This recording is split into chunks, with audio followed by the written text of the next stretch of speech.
Սիրելի մեր հայրենակիցներին, նախ ողջունում եմ Տիկին Մանուկյան ձեզ կարծում եմ, որ ձեր թեկնածությունը տեղին է, վստահ եմ, որ հանձնաժողովի նախագահ ընտրվելու դեպքում Տիկին Մանուկյանը արդարացնելու է բոլորիս սպասումները, ինչպես որ վստահ էի պարոն Ֆարմանյանի ընտրվելու դեպքում։ Բոլորս հիշում ենք, որ 2025 թվականից փաստաբանական ծառայությունները տեղափոխվել են ընդհանուր հարկման համակարգ, նախկին 5% շրջանառության հարկի փոխարեն կիրառելով ավելացված արժեքի հարկ և շահութահարկ, սա էականորեն բարձրացրել է ոլորտի ընդհանուր հարկային բեռը։ Բոլորս իհարկե հիշում ենք, հարգելի գործընկերներ, հատկապես քաղաքացիական պայմանագրի գործընկերներ, իսկ ովքեր էլ որ տեղյակ չեն կամ չեն հիշում, պետք է հիշեցնեմ։ 2018 թվականին, երբ քաղաքացիական պայմանագիրը ուզում էր գալ իշխանության, և ձեզ ոստիկանության կողմից զանգվածաբար տարաբնույթ բռնությունների են ենթարկում, ընդհուպ մինչև խոշտանգման աստիճան, փաստաբանական պալատում ստեղծվել էին տարբեր խմբեր,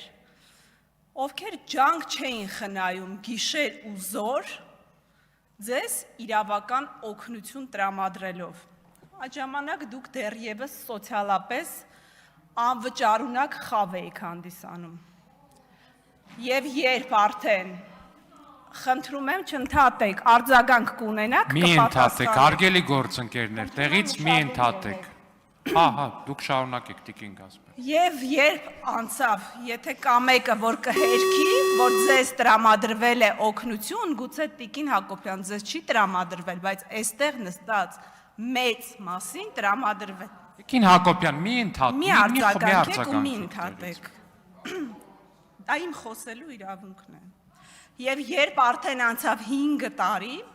դուք դարձաք վճարունակ, կայացաք, դարձաք սոցիալապես ապահով խավ և լինելով ժողովրդասեր իշխանություն, ինչպես դուք եք ձեզ համարում, սոցիալապես անապահով խավի կարիքները այլևս ձեզ հետաքրքիր չդարձան։ Մինչդեռ այս շրջանում ձեզանից արդեն նշեցի, ինչպես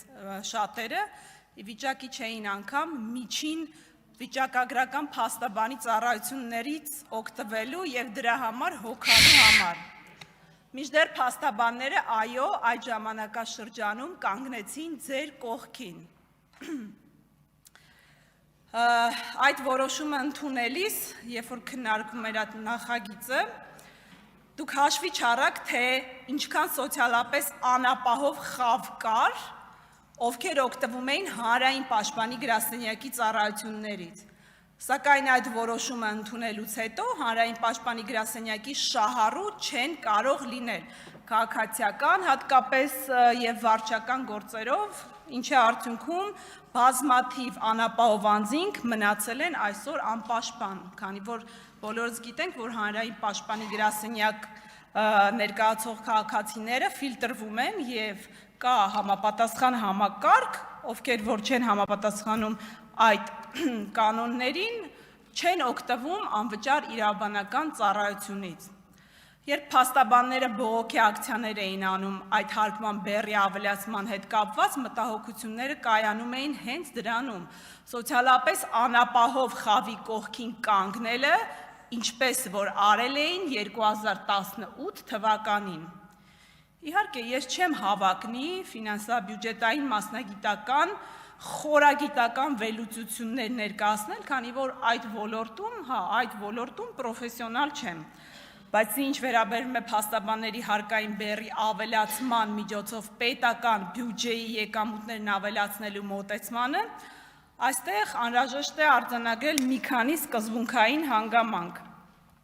Տիկին Մանուկյանի օրինակ ընտրվելու դեպքում ես ինքս հանդես եմ գալու առաջարկով փաստաբանական ոլորտում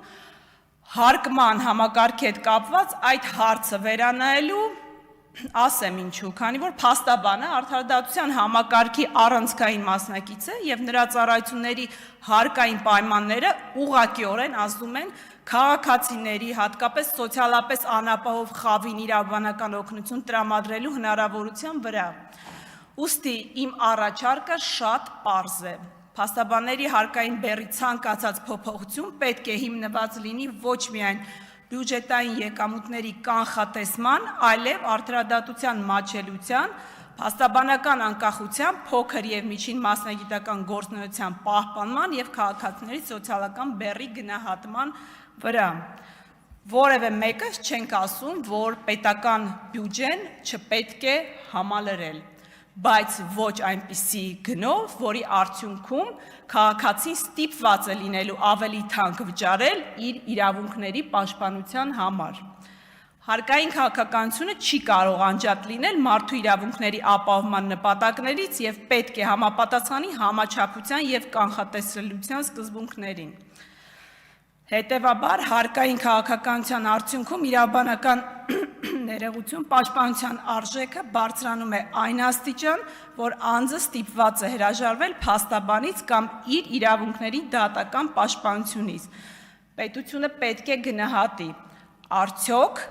բյուջետային լրացուցիչ եկամուտը համաչափ է այն սոցիալական եւ իրավական հետևանքներին, որն առաջանում է քաղաքացու համար։ Շնորհակալ եմ։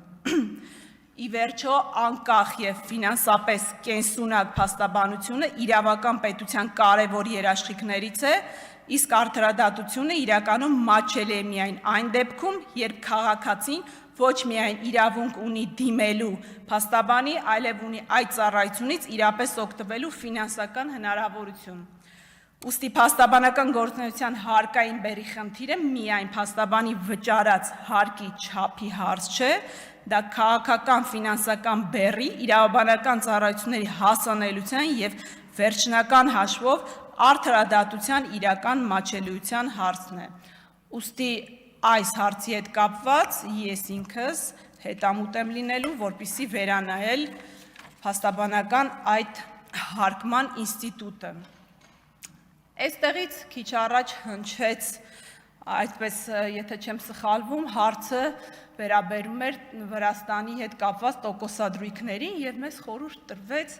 որպեսզի արհեստական բանականության միջոցով ստուգենք, եթե օգտվում ենք դրա հետ կապված տվյալներ։ Շատ լավ։ Ասելիքս վերաբերում է նրան, որ խորհուրդ տրվեց օգտվել արհեստական բանականությունից եւ ես օգտվեցի։ Բայց գիտեք, որ ուղղությամբ օգտվեցի։ Ես հարց տվեցի, թե վերջին տարիներում որ երկիրն է եղել, որ բերել է Հայաստանի Հանրապետության դեմ, որ երկիրն է եղել, որ ունեցել է պատերազմներ, ChatGPT-ն է ձեր ասած, նշեց 3 տարեթիվ։ 2020 թվական 44 օրյա պատերազմ, 2022 թվական Ադրբեջանի լայնածավալ հարձակումը Հայաստանի Հանրապետության ինքնիշխան տարածքի վրա, 23 թվական Ադրբեջանի ռազմական գործողությունը Արցախի դեմ, եւ այստեղից խոսք է հնչում, անցյալը մի հիշեցրեք, մենք, մեր խմբակցության անդամները, ամենավառ երազում չենք ուզում հիշել ձեր 5 տարվա անցած անցյալը։ Շնորհակալություն։